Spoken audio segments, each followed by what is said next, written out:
Le parquet de Tours a annoncé l'ouverture d'une enquête pour dégradation par moyens incendiaires et violation de domicile.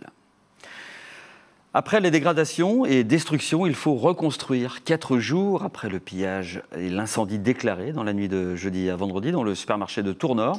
Employés et direction sont sur le pont pour organiser la réouverture prévue ce mercredi. Il reste 2 jours pour tout remettre en ordre, jeter ce qui doit l'être et nettoyer. Romain Delville. Le magasin saccagé, pillé, brûlé dans la nuit de jeudi à vendredi et comme coupé en deux ce lundi. D'un côté, les rayons vidés. Le sucret, confiserie, chocolat, d'où est parti l'incendie par feu d'artifice. Les produits frais, les fruits et légumes aussi, ont été jetés à la poubelle, impropres à la consommation à cause de la suie. On a bloqué les zones à décontaminer, les zones en fait compte qui ont été touchées par l'incendie et les émanations de gaz dues à l'incendie. On protège d'autres zones en fait compte pour éviter que les vapeurs qui étaient présentes sur le site puissent aller ailleurs. Donc on attend une entreprise afin d'intervenir et de nettoyer l'ensemble complet. D'un autre côté, le personnel s'active pour remettre le magasin en état.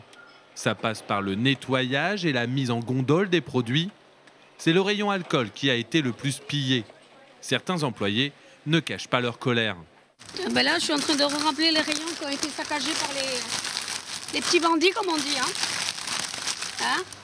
On a fait le grand nettoyage par les dégâts des bouteilles éclatées, des paquets écrasés. Voilà. Ils sont contents.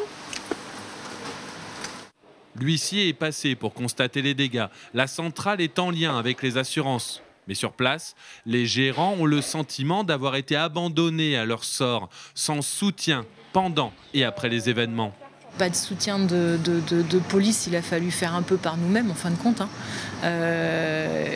Alors après, je peux comprendre, même l'intervention des pompiers, ils se sont fait caillasser quand ils ont voulu venir, donc on s'est débrouillé par nous-mêmes.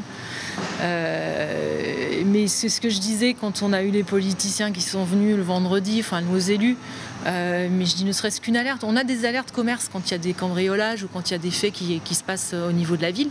Et là, rien, même pas une alerte pour nous dire attention, il y a eu ça, protégez vos commerces. Cette alerte-là, on l'a eu vendredi après-midi, après la réunion de la préfecture.